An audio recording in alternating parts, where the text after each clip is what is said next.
আসসালামু আলাইকুম।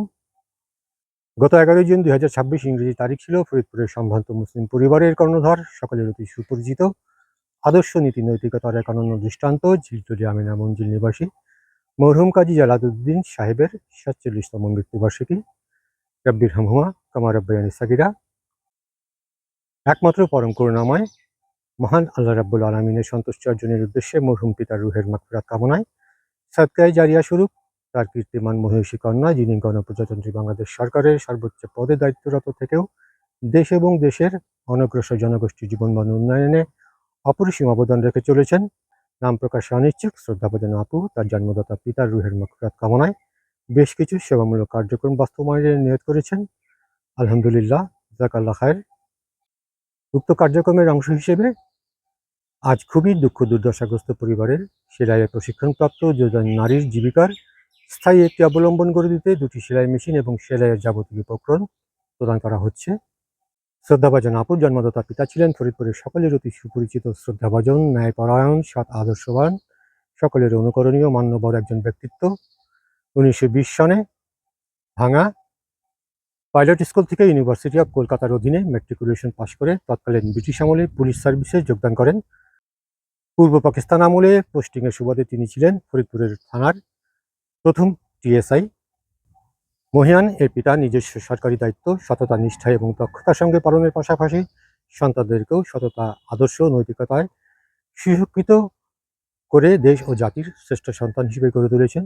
দেশের স্বাধীনতা, সার্বভৌমত্ব রক্ষায় তার সকল সন্তানগণই প্রত্যক্ষ এবং পরোক্ষভাবে মুক্তিযুদ্ধে অবদান রেখেছেন। বরেণ্য পিতার মেজ সন্তান শহীদ কাজী সালাউদ্দিন নাসিম পাক বাহিনীর সঙ্গে সম্মুখ যুদ্ধে শাহাদাত বরণ করেন। বীর শহীদ পুত্রকে হারিয়ে তিনি শোকে মুহ্যমান হয়ে পড়েন এবং ১৯৭১ সনে চাকরি থেকে অব্যাহতি গ্রহণ করেন। দেশ ও জাতির গর্বিত এই পিতাকে আমরা সমগ্র জাতি শ্রদ্ধাবনত চিত্তে স্মরণ করি। দান বা সাদকা এর গুরুত্ব সম্পর্কে আল্লাহ পাক বলেছেন, তোমরা প্রকাশ্যে বা গোপনে দান করলে তা উত্তম এবং এতে তোমাদের পাপ মোচন হয়। যারা নিজেদের ধন সম্পদ আল্লাহর পথে ব্যয় করে তাদের উদাহরণ একটি বীজের মতো, যা থেকে ৭টি শীষ বের হয়। প্রতিটি শীষে ১০০টি করে দানা থাকে। আল্লাহ যাকে ইচ্ছা বহুগুণে বৃদ্ধি করে দেন। সূরা আল হাদিদে বর্ণিত হয়েছে, নিশ্চয়ই দানশীল পুরুষ ও দানশীল নারী এবং যারা আল্লাহকে উত্তম ঋণ বা দান দেয় তাদের জন্য তা বহুগুণে বৃদ্ধি করা হবে এবং তাদের জন্য রয়েছে মহৎ প্রতিদান। দান গুনাহকে এমনভাবে মুছে দেয় যেমন পানি আগুনকে নিভিয়ে দেয়। দান বা সাদকা বিপদ আপদ ও বালা মুসিবত দূর করে। এটি ঢাল হিসেবে কাজ করে যা কঠিন সময় থেকে বাঁচায়। আল্লাহর পথে দানকারীদের জন্য আল্লাহর সন্তুষ্টি, পুরস্কার ও জান্নাতের সুসংবাদ দিয়েছেন। তারা কিয়ামতের দিন আল্লাহর আরশের ছায়া লাভ করবেন। পবিত্র কোরআন ও হাদিসের বর্ণনায় বোঝা যায়, দান ও সাদকা কেবল একটি আর্থিক কাজই নয়, বরং এটি আল্লাহর সন্তুষ্টি অর্জন, গুনাহ মাফ, মানসিক প্রশান্তি এবং আখিরাতের বিরাট পুরস্কার লাভের একটি গুরুত্বপূর্ণ মাধ্যম। নবী করিম সাল্লাল্লাহু আলাইহি ওয়াসাল্লাম বলেছেন, যখন কোনো মানুষ মারা যায় তখন তার আমলসমূহ বন্ধ হয়ে যায়, তবে ৩টি আমল ছাড়া: ১ সাদকায়ে জারিয়া, ২ এমন কোনো জ্ঞান যা থেকে অপর কোনো ব্যক্তি উপকৃত হয়, ৩ নেককার সন্তান যারা তার জন্য দোয়া করেন। সন্তানগণ হলেন মাতা পিতার জন্য সাদকায়ে জারিয়ার মতো।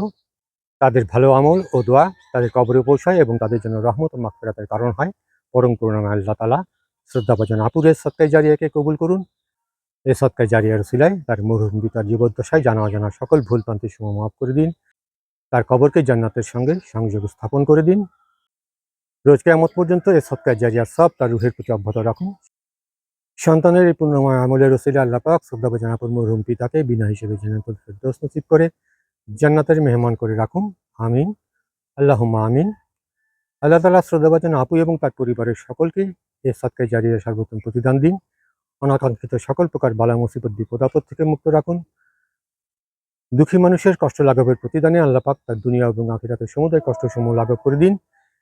তাকে প্রশান্তি ও কল্যাণময় জীবন দিন। আল্লাহর সন্তুষ্টির প্রতি সহমর্মিতা নিয়ে এগিয়ে আসার উসিলায় আল্লাহ তাআলা তার প্রতিও সদয় হন, অনুগ্রহশীল হন, মহানুভব হন। আল্লাহ পাক শ্রদ্ধাভাজন আপু এবং তার পরিবারের সকলকে নিরাপদ, সমৃদ্ধি ও কল্যাণময় জীবন দান করে তার রহমতের আশ্রয় প্রতিপালন করুন। আমিন, সুম্মা আমিন। আমরা এখন সাদকায়ে জারিয়ার এই সেলাই মেশিন দুটি যে দুজন নারীকে প্রদান করব তাদের জীবিকার স্বার্থে, তাদেরকে আমরা শ্রদ্ধাভাজন আপুর পক্ষ থেকে এই মেশিন দুটি এখন তুলে দেব ইনশাআল্লাহ। এখানে আপনি আছেন, আপনার নামটা একটু বলেন। সুরভি সুলতানা, আপনার বাড়ি কোথায়? সাঁতারগড়। সারটাগতি। আপনি তো সেলাই প্রশিক্ষণ গ্রহণ করেছিলেন, আপনার জি। সার্টিফিকেট আছে। আচ্ছা, আপনার নামটা একটু বলেন আমাদের। শিমুলি। শিমুলি। আপনার স্বামী কি করেন? আমার স্বামী খেতে খামারে কাজ করে। আপনি কাজ শিখছিলেন কিন্তু আপনার একটা মেশিন কেনার সামর্থ্য ছিল না। জি। আপনি একটা মেশিন পেলে উপার্জন করতে পারবেন। হ্যাঁ। আপনার এই কথা জানতে পেরেই, আপনার এই দারিদ্রতা দুর্দশাগ্রস্ত জীবনের কথা জানতে পেরেই আপনাকেও আমরা এই মেশিনটি উপহার স্বরূপ দিচ্ছি শ্রদ্ধাভাজন আপুর পক্ষ থেকে।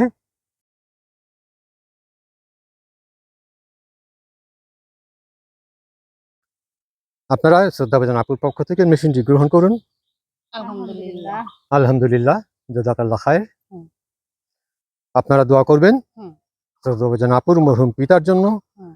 তার মাতার জন্য, হুম। তার শাহাদাত বরণকারী ভাইয়ের জন্য এবং পরিবার পরিজনের মধ্যে যারা প্রয়াত হয়েছেন সকলের জন্য দোয়া করবেন এবং শ্রদ্ধাভাজন আপুর জন্য দোয়া করবেন। আল্লাহ পাক হুম। তার এই নেক আমলকে কবুল করুন, তার এই সদকায়ে জারিয়াকে কবুল করুন এবং তার মরহুম পিতাকে এই সর্বোত্তম প্রতিদান দিয়ে তাকে জান্নাতের মেহমান করে রাখুন।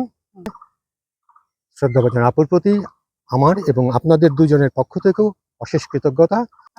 আমরা তার জন্য দোয়া করি। আমরাও দোয়া করব আল্লাহ পাক এই নেক আমলকে কবুল করে মরহুম পিতাকে জান্নাতের মেহমান করে রাখুন এবং তার সুযোগ্য কন্যাকে এই সদকায়ে জারিয়ার সর্বোত্তম প্রতিদান দিন। শ্রদ্ধাভাজন আপুর প্রতি পরিশেষে আবারও আমার এবং এ দুজন অভাবগ্রস্ত নারীর পক্ষ থেকে অশেষ কৃতজ্ঞতা।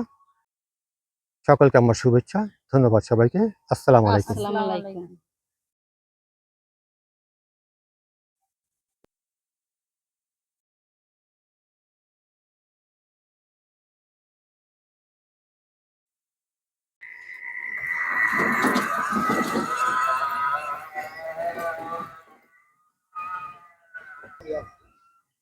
আসসালামু আলাইকুম।